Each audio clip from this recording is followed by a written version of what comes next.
Hey, everybody, what's up? Where is everybody? There's only 10 of you here.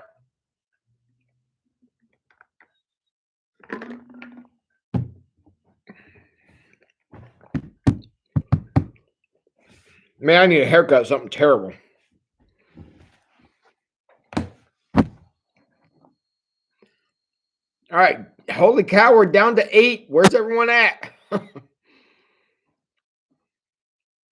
Well, hello, Joyce. Glad you're here tonight. Congratulations on being the first comment. Hi, Daryl and Sherry. Hey, Miriam. Hi, Teresa. DW. Long time no see, man. What's it been, like 10 minutes? Hey, Tina. Hey, Suze. Hi, Dave and Amy. Appreciate you all being here tonight. What did everybody have for supper? Everybody have any good? Who had something good?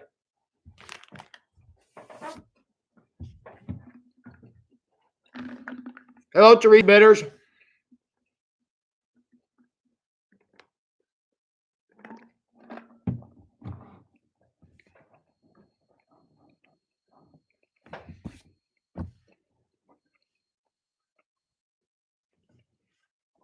Hey, Nikki. Hey, Margie and Doug.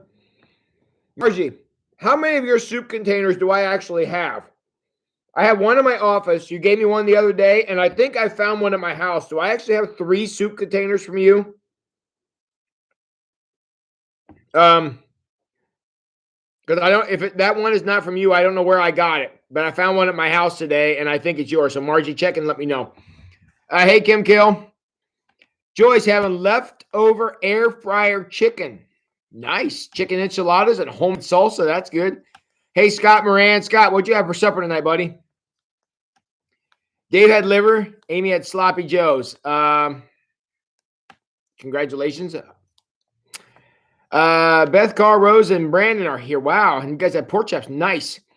They are all 3 mine. Okay, Margie. I have them all here in a bag. Don't give me any more soup till I give them back to you. So, hey, Teresa. Hugs for Nikki. That's cool.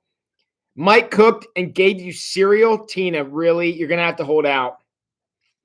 Hey, Parker. What's up, my man? Hi, Nikki with the 2 hearts. Mike and Miriam had pork chops. All right. Hi, Cheryl. Cheryl hasn't eaten yet. Sorry to hear that. And all right, Doug and Margie are here. So, all right, we're up to 21. We need to get a few more folks in here. All right, feedback from last night. Job is a whole different ball game than Joseph was, and I warned you that up front because where Joseph was more of a history Joseph was more of a history lesson. Job is a more theological lesson. We're going to talk about God a little more and his nature, and I think y'all saw that last night in the conversation we had. So Scott Murray had fried rabbit, mac and cheese, and green bean casserole. Scott, dude, I'm not worthy. Nicely done. So 4 people here, so really 26. All right, Beth, get them numbers up. I like that.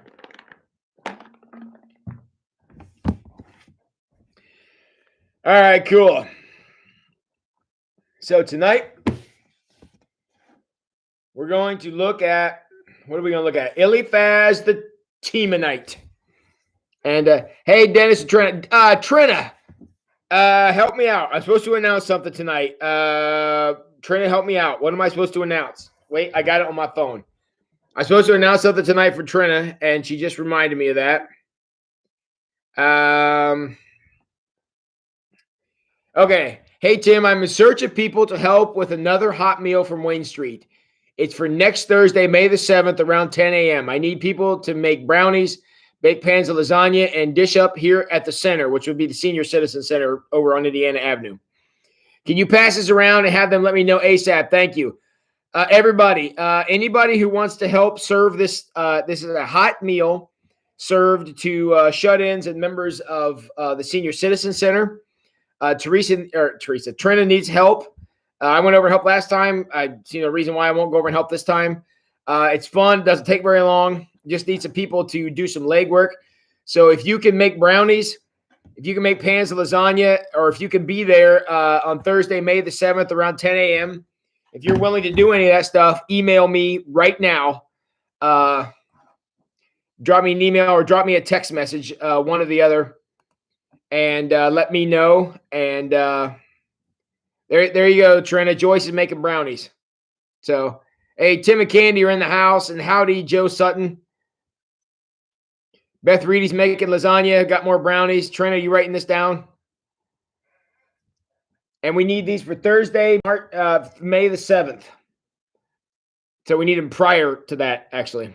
So because they'll be dished up at 10 o'clock on that day and taken out. So if you want to help by feeding some folks through the Senior Citizen Center. Trina says that she will provide the pans of lasagna. She just needs them baked. So if you want to email me, I'll get you in touch with Trina if you want to do that. Or text me or something. I'll get you in touch with Trina and we can take care of that. So, all right. So she will provide the pans of lasagna. She just needs them baked.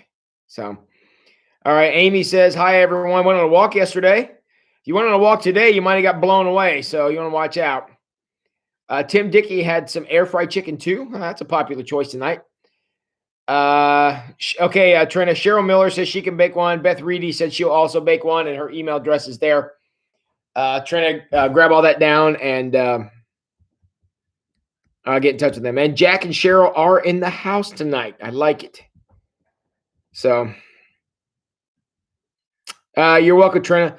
I will be happy to bake one of the pans of lasagna too, as long as you tell me exactly what needs done to it. Because I can turn the little knob on my oven and turn a other little knob that tells me how long. I can do that. So I'll be happy to bake one too if you want to trust me with that. Which, well, that's on you if you do. So, all right, cool.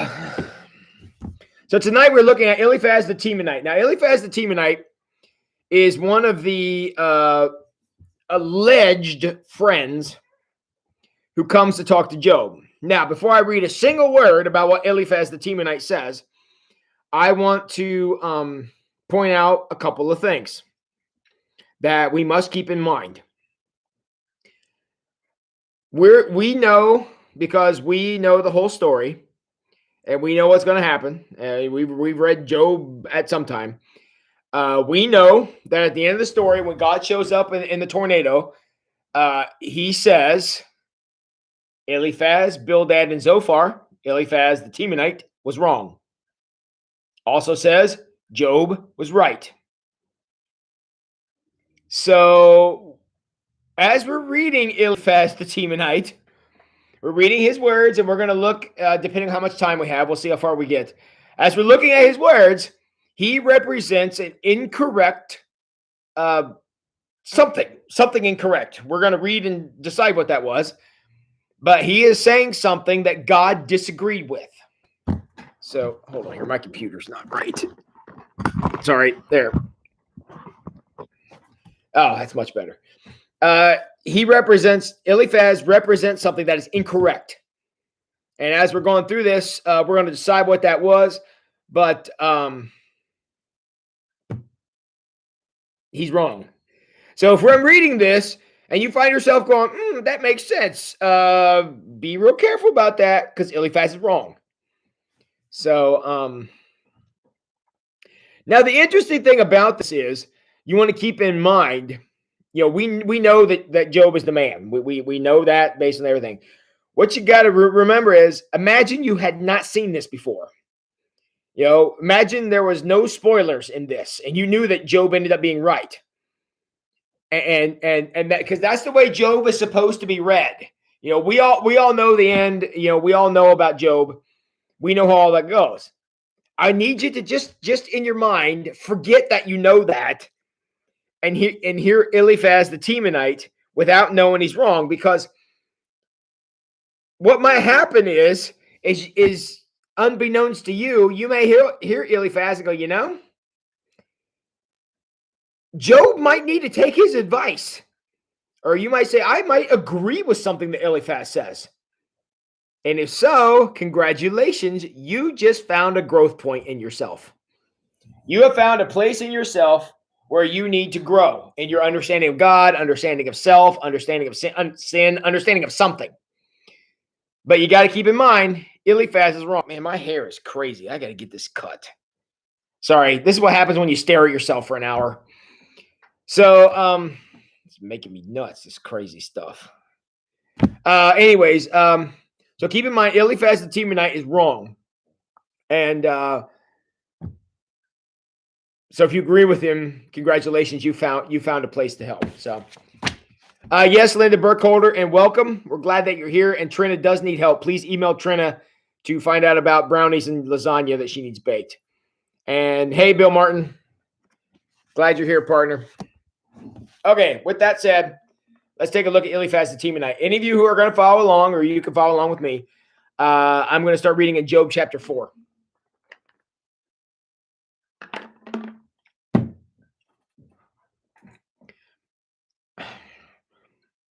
Suze, if it gets desperate enough, we might have to do something, because look at that. That's just a mess. Oh my gosh. All right. Okay. So Job had his opening statement, which was, I basically hate my life.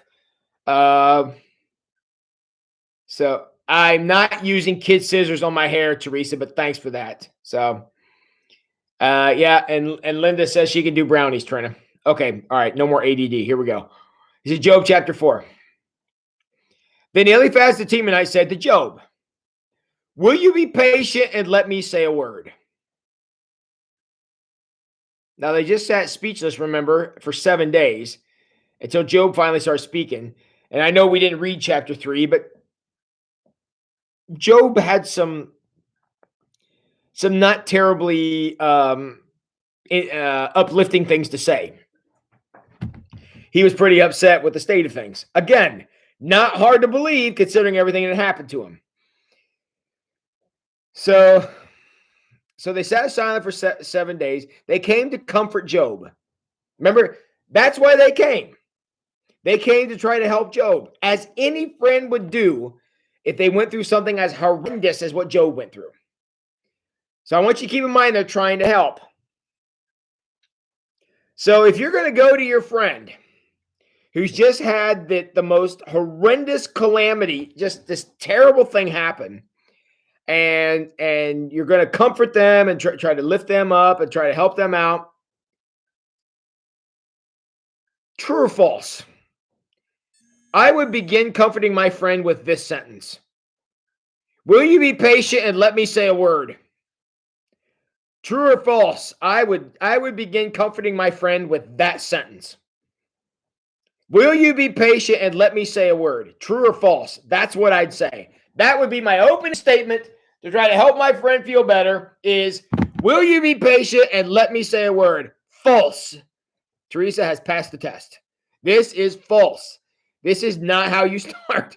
This is the epitome. This is the greatest example ever of getting off to a terrible start. Okay? I mean, this is not how you do things. So thank you, Dave, Miriam, and Bill also. False. False, false. This is not how we would do it. So they're off to a really, really bad start. Okay? Will you be patient and let me say a word? I mean, how would you describe this sentence? Is it disrespectful? Well, yeah. Is it nice? No. Is it polite? No. Trina says, this is not how you start if you want things to go well. That is a true statement. So not exactly the most touchy-feely, sensitive kind of statement you'd expect at this point. Yeah, usually they say if you ask, it refers to them, makes me defensive. So I'd say false. Yes, absolutely. I mean, I can't imagine a scenario where I would be talking, even under the best of circumstances, and somebody would come up and say, Pastor Tim, will you be patient and let me say a word? Where I'm going to go, hey, buddy, how are you? Unless I'm in extra sarcastic mood, and actually I'm set on that a lot. But anyways, so the first sentence, we're what, 4, 5, we're 9 words in. 9 words in. They're already not going well. All right, so we're off to a bad start. Let's see if it gets any better. Spoiler alert, it doesn't. All right, will you be patient and let me say a word? For who could keep from speaking out? In the past, you have encouraged many people. You have strengthened those who are weak.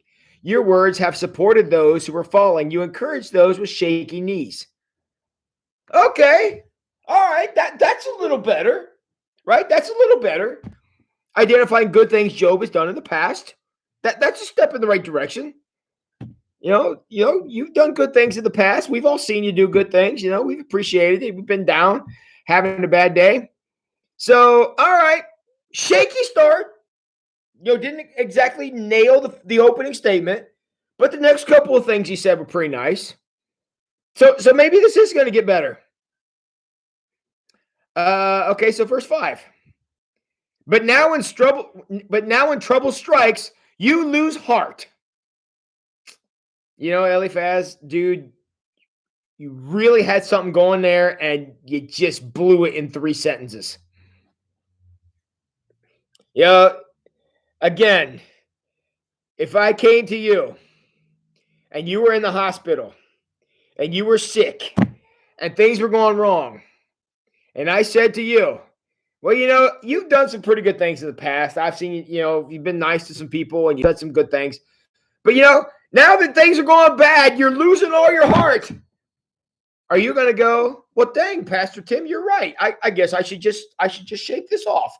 I should just shake this cancer off and walk out of here. I mean, oh my gosh, Eliphaz. All right, so Eliphaz needs some people skills. We have well established that. But that's where we are. So he's saying, you tried to get other people to step up to the plate, but now when things are not going well for you, you're getting all upset. So, but now verse 5, but now when trouble strikes, you lose heart. You're terrified when it touches you. Doesn't your reverence for God give you confidence? Okay, friends, what we're seeing here is a clinic of the top 115 things you should never say to a suffering person. All right. I mean, we've nailed a couple of them here. Doesn't your reverence for God give you confidence? Doesn't your life of integrity give you hope?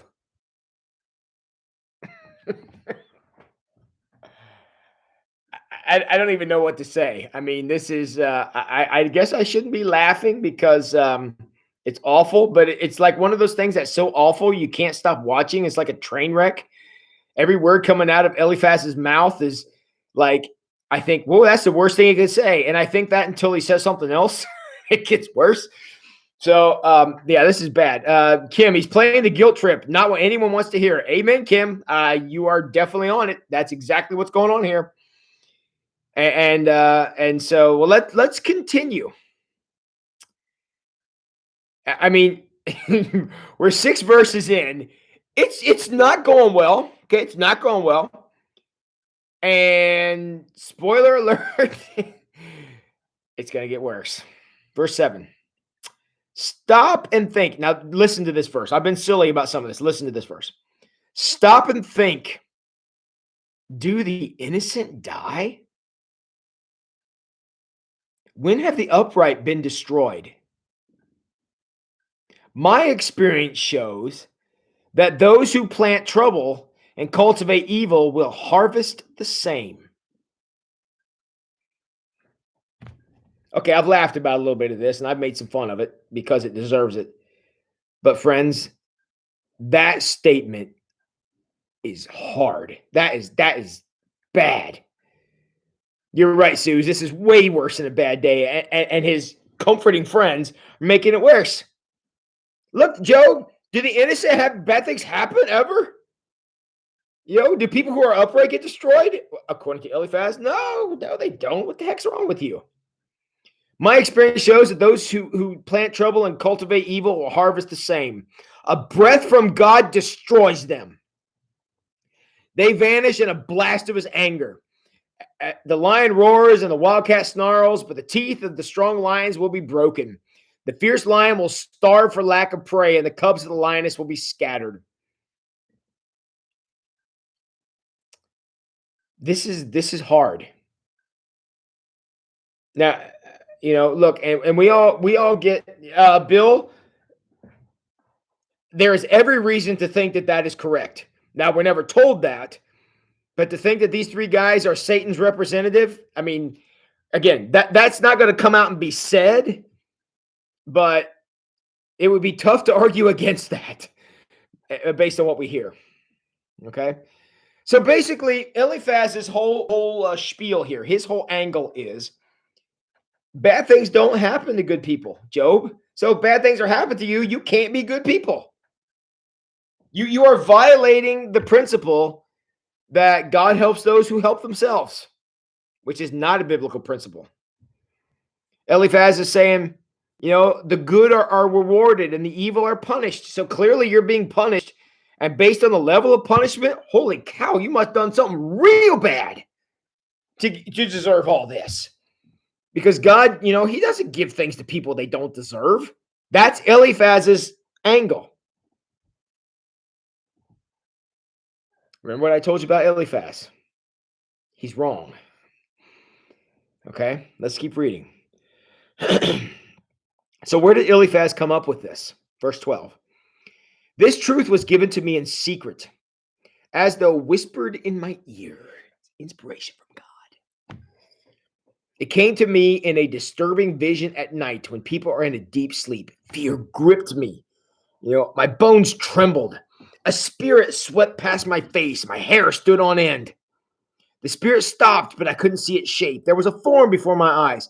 In the silence, I heard a voice say, "Can a mortal be innocent before God? Can anyone be pure before the Creator? If God does not trust even his own angels and has charged his messengers with foolishness, how much less will he trust people made of clay? They are made of dust, crushed as easily as a moth. They are alive in the morning, but dead by evening, gone without a trace. Their tent cords are pulled up, and the tent collapses. They die in ignorance." And have a nice day. I mean, what do you add to this? Holy cow. I mean, this is, I can't even come up with a word for it. Hard. It's terrible. So what he's saying is that this was revealed to me from a spiritual sense. There was a spirit came and spoke to me. I don't know. I don't know what this is. But the whole time, the main focus of his argument is when bad things happen, they only happen to people who deserve them. That's Eliphaz's, that is his angle. Trina, I think that is extremely accurate, especially given the fact that God's going to say Eliphaz was wrong. I can't say that enough. So, couple of things here. The whole idea that bad people get what they deserve and so do good people, God says that principle is wrong.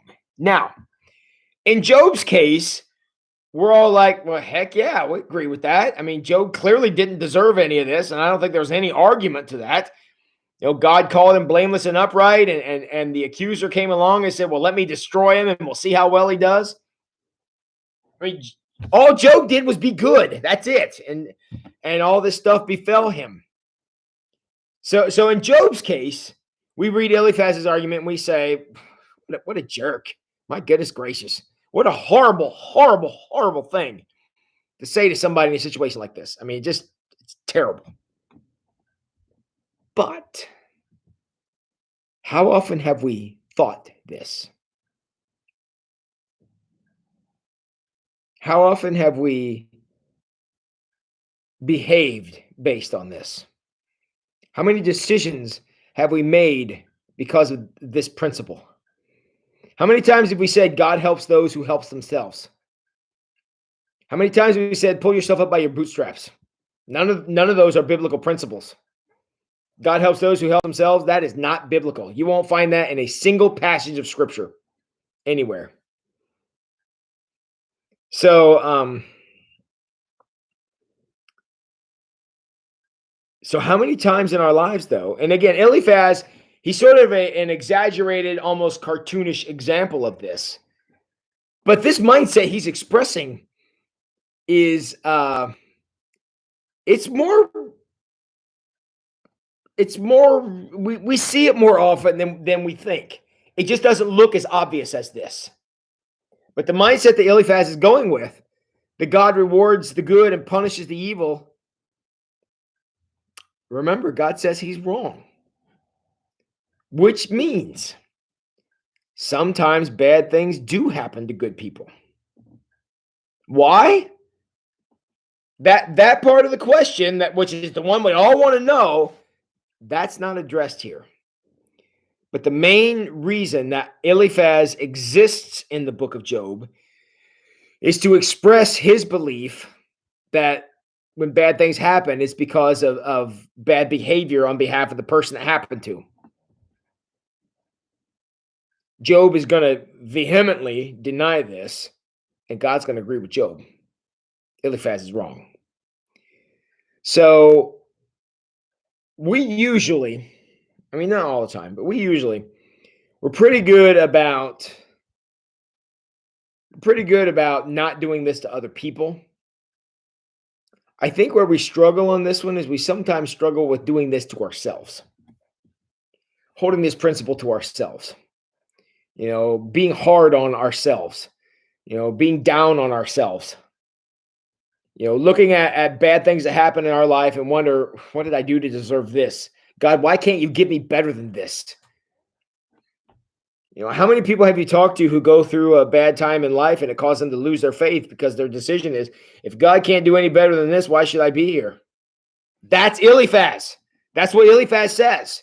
That's his mindset. If bad things are happening to you, they're happening because you're not good enough. That's Eliphaz. God is going to shoot that argument down. He's going to say Eliphaz was wrong.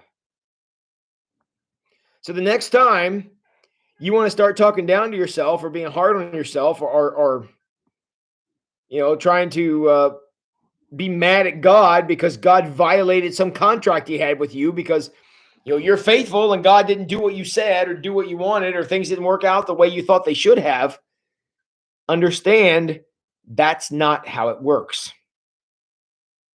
Now that's hard.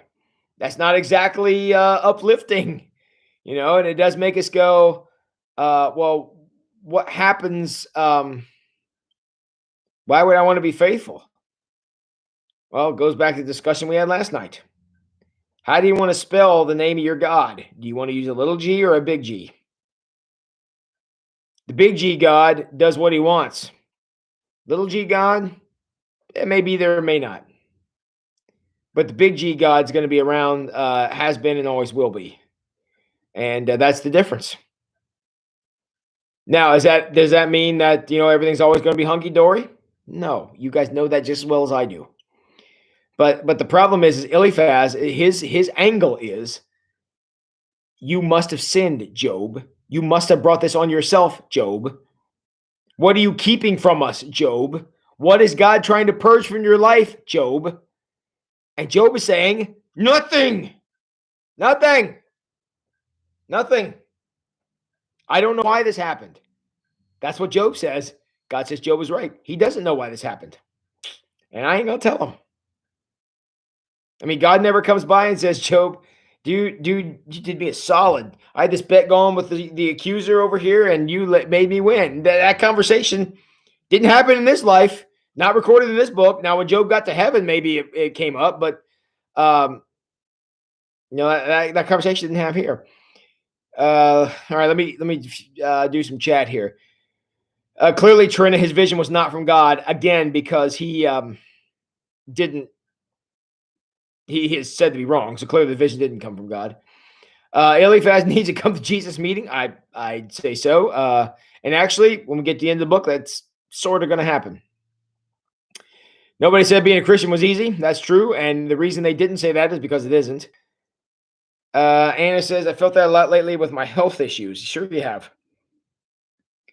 Who wrote a book entitled Why Do Bad Things Happen with Good People? I read the book and I can't remember the rabbi's name. I know who you're talking about. He focused on that not being true. Also give different examples. Yeah. What was that guy's name? He's a famous writer. I can't think of his name. I know who you're talking about. And yeah, it's and bad things do happen a lot to good people. And Job is certainly an example of that. And the number one argument that God wants to shoot down through this parable of Job is to say bad things do happen to good people. It doesn't.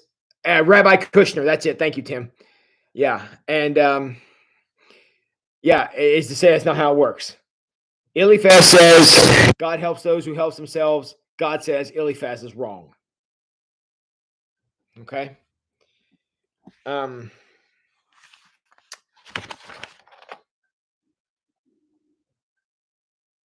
Okay. I was going to go to some of Job's responses, but I think I'm going to skip ahead. We're going to read Eliphaz again. If you're following along with me, Eliphaz doesn't speak again until Job 15. In Job 15, chapter 15, he's going to expand his argument of the God helps those who helps themselves things. Now, what happens is in the book of Job, and we're skipping around, so it's going to be a little hard to see this, but I want to keep all the similar arguments together. Is we have the prologue, which is the stuff that happens in heaven between the heavenly council. Then you've got the disaster that comes after Job. Job sinks to the bottom of the earth. His three friends show up to comfort him.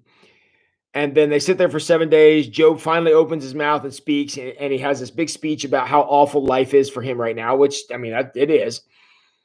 And then we have cycles. So Eliphaz speaks, Job responds. Bildad speaks, Job responds. Zophar speaks, Job responds. Then Eliphaz speaks again, Job responds. So it goes in cycles. So each one of the friends speak, Job responds. And that happens through 3 times. And then at the end of the book, Job has a speech. And then Elihu goes off. And then God speaks. And that's kind of the end of the book. So, all right. So that's where we are. So we're going to skip ahead and read Eliphaz's second speech. This is Job chapter 15. Eliphaz the Temanite replied. Now, again, this is the second phase. So he's made his statement, Job responded, and he's also heard Job's response to both Bildad and Zophar. So he's heard 3 responses from Job. So now we're starting the second wave. And here's Eliphaz's opening statement of phase 2 of the conversation. Then Eliphaz the Temanite replied, "A wise man wouldn't answer with such empty talk. You are nothing but a windbag." That's where I have to, reiterate. These guys are here to comfort Job. Yeah. Next time one of you, there's 36 of you in here. Next time I see one of you having a bad day, I'm going to call you a windbag and see if that works. You're nothing but a windbag. The wise don't engage in empty chatter. Empty chatter. Job's 3 responses to the friends. Empty chatter. Okay. What good are such words? Have you no fear of God and no reverence from him? Now, think about how arrogant that is. Job is there, again, in the most awful place a person could be. The 3 friends have started hurling accusations at him and saying bad stuff to him and trying to say, y'all really take responsibility for what you did because you know what you did. Just tell us. And Job is disagreeing with the 3 friends. Yeah, he's having some rough things to say to God, certainly, but all of his responses are responding to the arguments from the 3 friends. And yet, because he's disagreeing with the 3 friends, Eliphaz says, have you no fear of God, no reverence for him?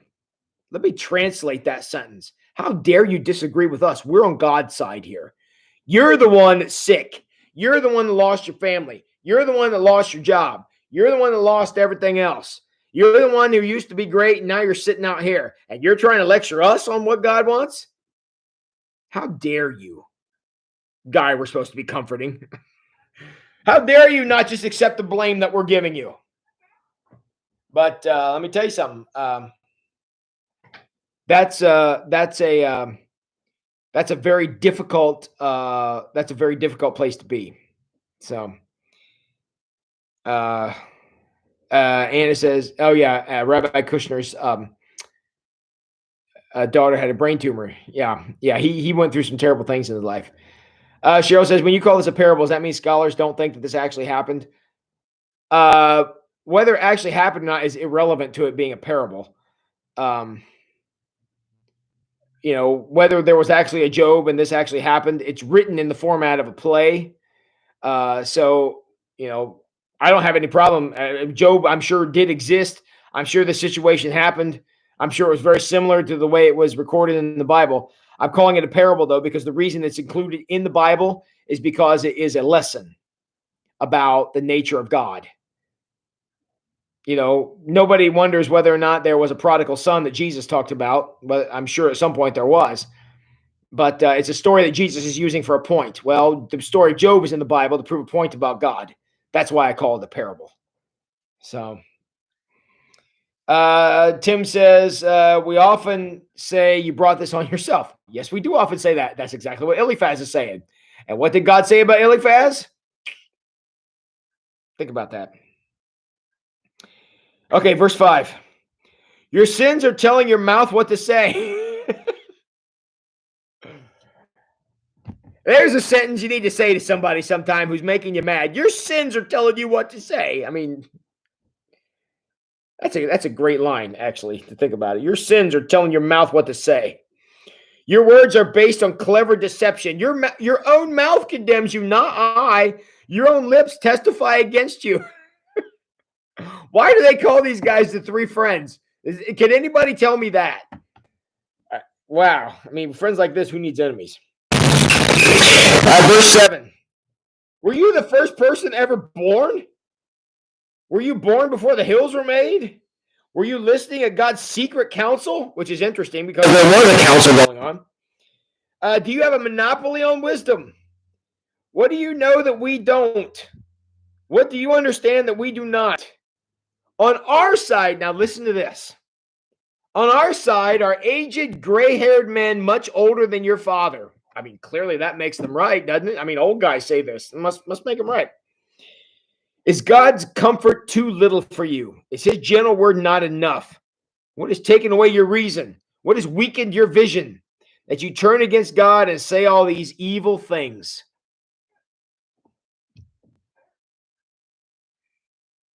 All right, Trina, you're enjoying this too. I mean, yeah, this is a total tongue lashing going on here. Eliphaz. I mean, we may ask ourselves, why was Eliphaz so motivated? What was it he wanted so bad that this mattered so much? Now, on one hand, you could say, well, he wants Job to come clean so that God will quit pounding on him. Okay, I mean, maybe, but I think there's something way deeper going on here. If Eliphaz has built his whole worldview on the idea that God helps those who help themselves, and if that's where he does, and we can't find what Job did wrong, yet all this disaster befell him, you tell me, friends, get in the comments and answer this question for me. If Eliphaz loses this argument, what happens to his worldview? If Job really is innocent, really has had all this disaster befall him for no explainable reason on his behalf, meaning this is not punishment for something he did wrong or some kind of comeuppance for something he did. If that's not what this is, what happens to Eliphaz's worldview? What happens to his view of God? What happens to his understanding of the relationship between God and people? What happens to all those things if suddenly disaster can strike anybody regardless of how good they are? Or blessing could fall on anyone regardless of how bad they are? What does that do to Eliphaz's worldview if he can't win this argument with Job? What happens to everything that Eliphaz thinks? That's exactly right, Bill Har. His worldview crumbles, falls, crashes to the ground. Eliphaz has a lot riding on this.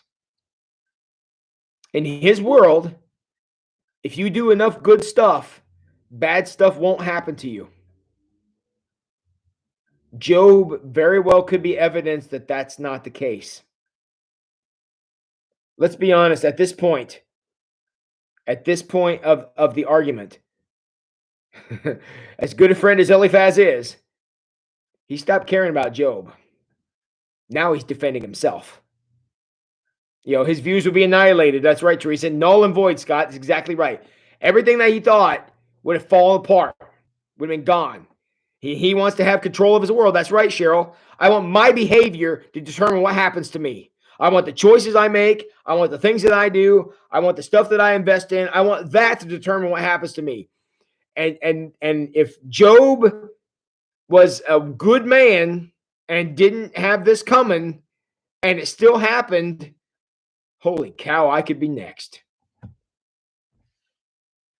That's why Eliphaz fights this so hard. He can't lose this because he will suddenly have no control over his world. And that, my friends, is frightening. I think it was Tim Dickey said a little bit ago, or somebody. Yeah, Tim Dickey said, you brought this on yourself. If Job didn't bring this on himself, Eliphaz is going to have to go back to the drawing board. And God's going to turn Eliphaz's life on its head. And we're going to see that in some of the post stuff that happens after this. Once the argument is through and God speaks, we're going to see God put this into perspective. Eliphaz can't lose this, and he's going to. So, Job lost a lot. Eliphaz is going to lose too. Because Eliphaz, remember, is wrong. And he's got his whole worldview based on this. So it's no wonder the guy fights with such ferocity. He wants to win this because he's got a stake in this. That's right, Tim. He is suddenly terrified. All the people who've lost so much during COVID-19. It's exactly right. Businesses going under, people losing jobs. Crazy. And that's not supposed to happen to good people, right? Job says it can. Eliphaz is Job's accuser, like Satan is the world's accuser. Oh, clearly. I mean, they're playing Satan's role in this realm where Satan was playing it in the heavenly realm. Yeah, obviously. So Eliphaz has a lot riding on this. And I forget where I was. Well, let's start with verse 12. What has taken away your reason? What has weakened your vision? That you turn against God and say all these evil things. Can any mortal be pure? Can anyone born of a woman be just? Look, God does not even trust the angels. Even the heavens are not absolutely pure in his sight. How much less pure is a corrupted, sinful person with a thirst for wickedness? Now they're calling Job's motives into question. I, in my commentary, just called Eliphaz's motives into question. Eliphaz is calling Job's motives into question. Because just like Eliphaz has a dog in this fight, he has to win this, because if he doesn't, it means that I'm no longer the king of the world here. And that's going to be tough for him. But at the same time, Eliphaz is recognizing that Job also has a vested interest in winning this fight because or he wants to maintain his innocence. I mean, his integrity is all he's got left. And if he gives that up, he literally has nothing. So just like Eliphaz has a reason to fight this out, so does Job. I know quite a few people that think that everything bad happens to them and no one else. They can't see how they treat other people. But I've noticed those people don't have God in lives. Trina, sure. Yeah. I mean, people who have been embittered because they believe Eliphaz, the logical end of Eliphaz's belief system here that he has worked out is disappointment. Because eventually Eliphaz is going to be, and maybe not the same place Job is in, but a similar one. He's eventually going to get there. And, when he arrives in that place, he's going to be the same place Job is. I mean, Job's real mad because, probably in some ways, Job and Eliphaz probably agreed with a lot of stuff prior to this. But by losing everything, Job's suddenly saying, that may not be the way it works. because I got nothing for this. So now Job is coming along to, or Eliphaz coming along to fight this out.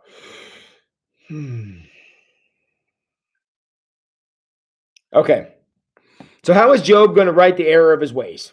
Well, Eliphaz has a suggestion, and this is going to come as no shock to anybody. Verse 17. If you listen, I will show you. I will answer you from my own experience. The guy who lost everything, lost his kids, lost his health, lost his wealth. Now, Mr. High Horse, Eliphaz, is going to set Job straight. I didn't do anything bad, and look, I'm doing good. I'm doing fine. Everything, I'm going to go home to my family here in a little bit. Job's never going to be able to do that. And now, Mr. Wealth and Privilege here is going to tell Mr. Down and Out, here's where you messed up. Friends, for goodness sakes, be careful about doing that. We all like to look at homeless people. We all like to look at drug addicts. We like to look at people who are down and out and the poor and think, if they made better decisions, they'd be in a better place now. That's what Eliphaz says. That's exactly what Eliphaz says. Job, if you'd made better decisions, you'd be in a better place now. Eliphaz is wrong.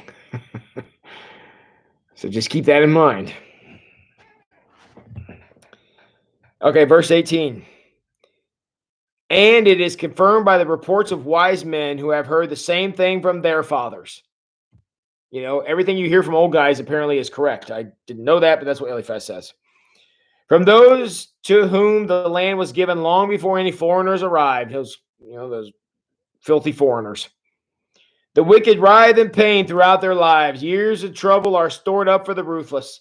The sounds of terror rings in their ears, and even on good days, they fear attack of the destroyer. They dare not go out into the darkness for fear they will be murdered. They wandered around saying, where can I find bread? They know the day of their destruction is near. That dark day terrifies them. They live in distress and anguish, like a king preparing for battle. They shake their fists at God, defying the Almighty. Holding their strong shields, they defiantly charge against him. These wicked people are heavy and prosperous. Their waists bulge with fat, but their cities will be ruined. They will live in abandoned houses that are ready to tumble down. Their riches will not last. Their wealth will not endure. Their possessions will no longer spread across the horizons. They will not escape the darkness. The burning sun will wither their shoots. The breath of God will destroy them. Let them no longer fool themselves by trusting in empty riches, for emptiness will be their only reward. Like trees, they'll be cut down in the prime of life. Their branches will never again be green. They'll be like a vine whose grapes are harvested too early, like an olive tree that loses its blossoms before the fruit can form.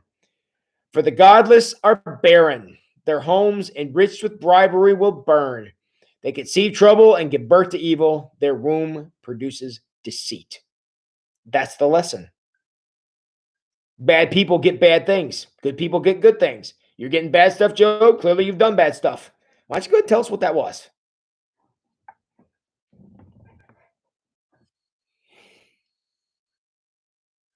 My friends, the warning that Eliphaz brings to us, and the reason that his example is so important is he's the one that warns us against looking down on people. If you just would have done better, just would have been better, just would have made better choices, just had a better lot in life, just born to a better family. If you just would have done these things, you'd be in such a better place now.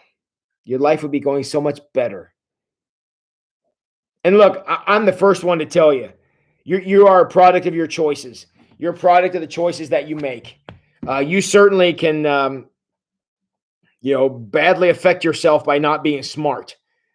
At the same time, that's not all there is. There's a judgmentalness that comes with that. Do we need to tell people to be smart and not do dumb stuff? Absolutely. Okay. But we don't want to equate the blessings or curses from God with that. That's the warning of Eliphaz. To think that everyone who's not doing well must have angered God in some way, that's Eliphaz's position. Again, don't be stupid. I talked about that in the sermon last week. Everybody needs to hear the don't be a knucklehead speech. We all need to hear it from time to time. And it's important for us to hear and understand that. The problem is when we simply associate blessings and curses with God's favor and presence or absence. That's incorrect. There's a lot of shady people who flourish, and there's a lot of good people who hurt. So you can certainly, make your situation better or worse based on your choices, but that's not all there is to it. Job is the perfect example of what we're talking about here.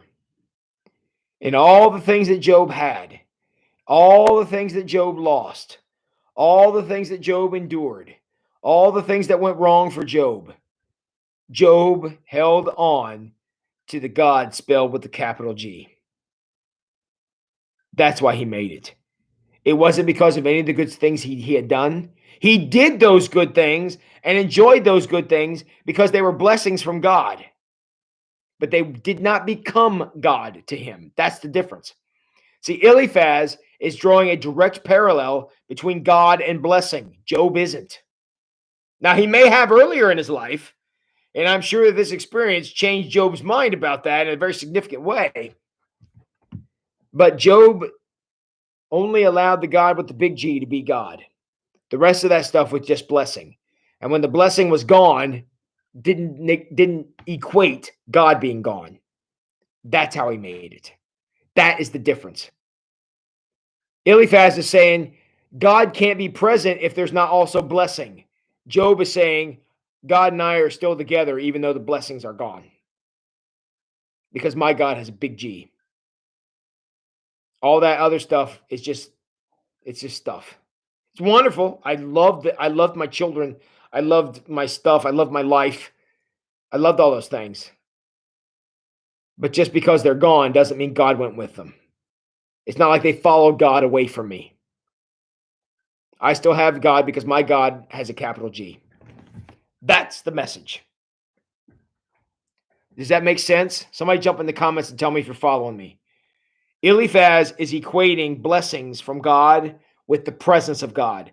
Job, who probably used to equate those two things, no longer does. Blessings are wonderful. He loved them, as we all do. But the presence or absence of blessings does not equate to the presence or absence of God. That's Eliphaz's mistake. He's drawing a parallel that God is going to say is incorrect. You guys follow me, okay? Follow me on that point? So the next time you're tempted to look at something bad that happened and say, man, God, where were you? Remind yourself that your God is a big G. And your God is bigger than that blessing, no matter how wonderful that blessing was. Your God's bigger than that. And the absence of that blessing does not equate to the absence of God. Look, Job is crying out to God. He wouldn't do that if he truly believed God was gone. Now, what he's saying is, God's got some answering to do. And look, I probably agree with him. God probably does have some answering to do here. But that's neither here nor there as to whether or not God is present to Job. So that's the first fallacy we run into. And I know there's another section of Eliphaz, but we're not going to get to it tonight. But that's the first fallacy that we address here in the book. We're going to get to two more. We're going to get to Bildads and we're going to get to Zophars. We'll get to Bildad tomorrow night. But that's the first one, is Eliphaz draws a parallel between the presence of God and the presence of blessing. And again, 2 weeks prior to this, Job probably made the same assessment. Not anymore. Because Job still believes God is in his life, even though the blessings no longer are. I'm going to be the first one to tell you that is not exactly the most uplifting message I ever said to a bunch of church people before. However, here is what here is what rejecting Eliphaz's argument does for us. Is it gets it away from this horrible, horrible, horrible thing out there that we know today as the prosperity gospel. God will bless you if you do good. Maybe he will, maybe he won't. And if we equate prosperity with the presence of God and don't accept the fact that he may be there through any other circumstances, so if we're not feeling especially blessed, it must be because God is gone. Oh my word, you are on the slipperiest slope. And there's a canyon at the end. Because as soon as something happens bad, it automatically equates to God is gone. And that's what's going to happen to Eliphaz. If he's gonna hold up the line between God's presence and God's blessing, if those two things have to go together, there's going to come a moment when Eliphaz feels a long way from God. And that's not a good place to be. And it's typically when life starts to tumble in a bad way, that's when we need God the most, is when we don't feel the blessings. Look, when we're being blessed and we're having these little reminders that God is near, faith is easy. It's when we are able to maintain our connection to God when the blessings dry up. That's when it matters. And here Amy is quoting Forrest Gump's mom's, stupid is as stupid does. And I've also heard life is like a box of chocolates. Big G God is even more important when things are not good. Trina, you are correct. Big G God is what gets us through. Those dry times that inevitably come. So, okay, my friends. I know Eliphaz speaks one more time, but he's just going to kind of drive home the same point. Did we learn anything tonight? Anybody feel like they got anything out of Eliphaz the Temanite? Somebody jump in the comments. Tell me, did we get anything out of Eliphaz the Temanite?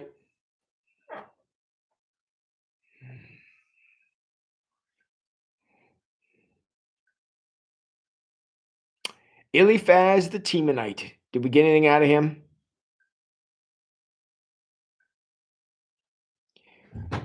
I don't want to let you go without making this abundantly clear. Eliphaz the Temanite, while expressing a very, very popular mindset that God's presence equals God's blessing, he is the one declared to be wrong. You can have God's presence without God's blessing. Now, first one to admit, not exactly how we would prefer it to happen, but it can happen. And if you ever get into a valley in life, you're going to need it to happen. So Janet says, when God took our son home, I was sad, but believe God knows best, and there's a reason. There may or may not be a reason. I mean, that's just it. But that horrible thing that happened to you folks didn't equate to God's absence. It didn't mean that God left you. That's the important thing to hang on to. And God is still present to you, and your son is now more present to God than any of us in this chat room have ever been. And that's what we have to hang on to. It is a lot of times we feel like God abandoned us, and that is an impossibility. But if we're only going to equate God's presence with God's blessing, then when bad things happen like that, we have nothing left to go back on. Because by definition, that shouldn't have happened. And that's the danger of the prosperity gospel. That's right, Teresa. Those views can get to be very problematic when you make claims and God doesn't come through. So that can be very painful.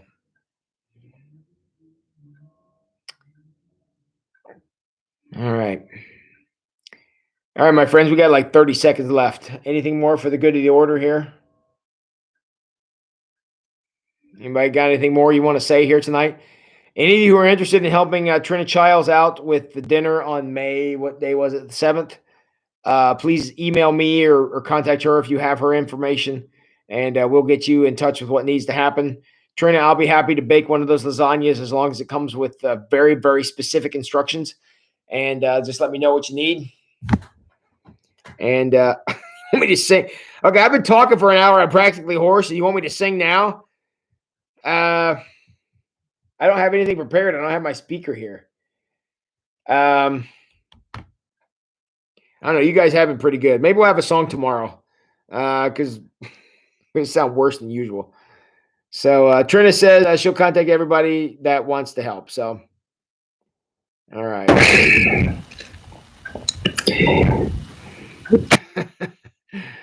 Beth Reedy, look at her go. Okay, so Amy wants us to pray for the Wolf family. Please keep them in your prayers. Also, I spoke to Marsha Bowman and her sister-in-law. Oh, gee, Karen Brown. Oh, geez, I'm trying to get these names right.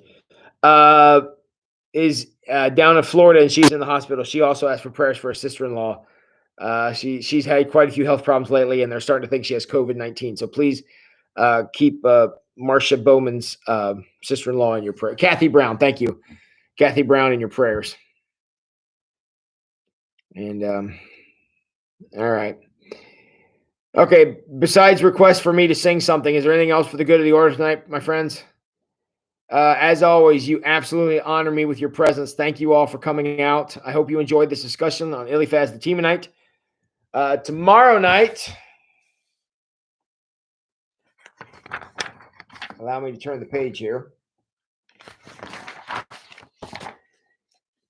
Tomorrow night, we're going to look at Bildad the Shuhite. So Bildad the Shuhite, he's going to be our topic of tomorrow, and we will see which angle he comes from and what we can learn from him. So thanks, Janet. Thank you, Beth, for letting me off. Appreciate it. So you guys are awesome. I appreciate you being here. I love you all very much. Tomorrow night, we'll be back together. I'll drop you the text tomorrow. I'd love to have you join us. And